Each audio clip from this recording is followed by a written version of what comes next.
नमस्कार, स्वागत है आप सभी का इनसाइड जुलाई में। मैं आपके साथ कोमल। पिछले दिनों भारत में बीबीसी के दफ्तरों पर इनकम टैक्स का सर्वे हुआ। आम भाषा में इसे छापेमारी ही माना जाता है।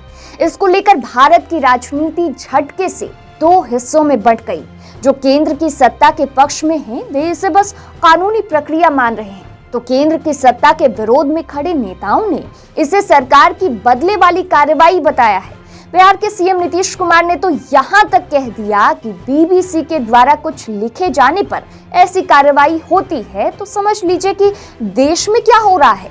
सीएम नीतीश कुमार यही नहीं रुके, उन्होंने ये भी कहा कि हमारे खिलाफ भी बहुत सी नेगेटिव खबरें चलती हैं, लेकिन हम उस पर ध्यान नहीं देते हैं। लेकिन ये बात समझ में नहीं आती है कि कोई भी कहीं का कोई भी है, या सब दिन से तो यही है, दुनिया भर में है, तो अगर उनके द्वारा कहीं से कोई बात कही जाती है तो उसके चलते एक्शन की तो बात अब समझ लीजिए इन लोगों की इच्छा क्या है। सर ये तो बहुत क्लियर कट है जी। हमको काहे के लिए, जिसको जो मन करे जो लिखे कोई करे, तो हम कभी कुछ कहते हैं? जिसको जो मन करे करते रहे, लिखते रहे। हम वैसे जिस बीबीसी पर नीतीश कुमार को इतना भरोसा है, उस पर ना तो वर्तमान की केंद्र सरकार को भरोसा रहा है और ना ही पूर्व की केंद्र सरकारों को। बीबीसी की रिपोर्ट कई बार ना सिर्फ सवालों के घेरे में आई है, बल्कि फर्जी भी पाई गई है। पूर्व पीएम इंदिरा गांधी ने बीबीसी का दफ्तर बंद करा दिया था, तो पूर्व पीएम मनमोहन सिंह की सरकार बीबीसी को फर्जी रिपोर्ट के लिए कोर्ट तक ले आई थी। वहीं नेताजी सुभाष चंद्र बोस ने तो बीबीसी को ब्लफ एंड ब्लस्टर कॉर्पोरेशन नाम दिया था। बीबीसी के दिल्ली और मुंबई के दफ्तरों पर छापे पड़ने के बाद कांग्रेस उसे भारत बचाओ आंदोलन में खलल मान रहा है। विपक्ष का व्यवहार ऐसा है जैसे भारत बर्बाद हो रहा है और बीबीसी भारत को बचा रही है। लेकिन इसी बीबीसी की 1970 में बनी 2 डॉक्यूमेंट्रीज ने भारत की छवि खराब करने में कोई कसर नहीं छोड़ी थी। तब तो मीडिया का फैलाव ऐसा था भी नहीं कि भारत में लोग उन डॉक्यूमेंट्रीज के बारे में जान भी सके। लेकिन लंदन में रहने वाले भारतीयों ने इन दोनों डॉक्यूमेंट्रीज का विरोध किया। बात तत्कालीन पीएम इंदिरा गांधी तक पहुंची और उन्होंने डॉक्यूमेंट्रीज पर प्रतिबंध लगाने के साथ ही दिल्ली में बीबीसी का दफ्तर ही बंद करा दिया। 1970 से 1972 तक 2 सालों तक बीबीसी का दफ्तर दिल्ली में बंद रहा था।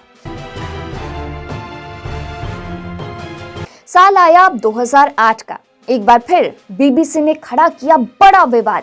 बीबीसी ने भारत में चाइल्ड लेबर पर एक डॉक्यूमेंट्री बनाई। जिस कंपनी के बारे में ये डॉक्यूमेंट्री बनी, उसने इसका विरोध किया। उसने इस रिपोर्ट को तथ्यहीन और फर्जी बताया। मामले में सरकार भी आई, क्योंकि आरोप ये भी लगे कि बहाना चाइल्ड लेबर की रिपोर्टिंग का है, लेकिन निशाना भारत की छवि पर है। बाद में ये स्टोरी ही फर्जी निकली। ब्रिटिश ब्रॉडकास्टिंग कॉर्पोरेशन की सरकारी बॉडी ने फैसला सुनाया कि इसमें बच्चों की नकली फुटेज बनाई गई है। भारत में प्रधानमंत्री बदलते रहे, लेकिन बीबीसी का रवैया जस का तस रहा। कुछ महीनों वर्षों के अंतराल पर बीबीसी के कारनामे भारत की छवि को गिराने वाले हो ही जाते हैं। मोदी सरकार के कार्यकाल में 3 बार इसकी रिपोर्ट पर प्रतिबंध लग चुका है। सबसे पहले ये 2015 में हुआ था। तब बीबीसी ने निर्भया कांड के दोषियों पर एक डॉक्यूमेंट्री बनाई। सरकार ने उस पर रोक लगा दी। मार्च 2015 में दिल्ली हाई कोर्ट ने बीबीसी की उस डॉक्यूमेंट्री को बैन करने का फैसला सही ठहराया था। 2017 में दूसरी बार रोक तब लगी जब बीबीसी ने जंगली जानवरों के शिकार से जुड़ी एक डॉक्यूमेंट्री की वजह से भारत की छवि को धक्का पहुंचाया था। तब बीबीसी को भारत के नेशनल उद्यानों और वन्य जीव अभयारण्यों में शूटिंग करने से 5 साल के लिए रोक दिया गया था। अब इंडिया द मोदी क्वेश्चन पर रोक लगी है। आजादी के पहले भारत के स्वतंत्रता संग्राम आंदोलन को लेकर बीबीसी का अपना नजरिया रहा था, जो भारतीयों के हित में कतई नहीं था।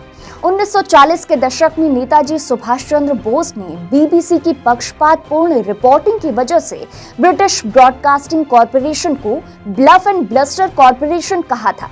बाद में 1942 में जर्मनी में आजाद हिंद रेडियो की स्थापना की गई, जो भारत की स्वतंत्र आवाज बनकर उभरा था। फिलहाल के लिए इस वीडियो में इतना ही, और भी खबरों के लिए देखते रहिए इनसाइड लाइव।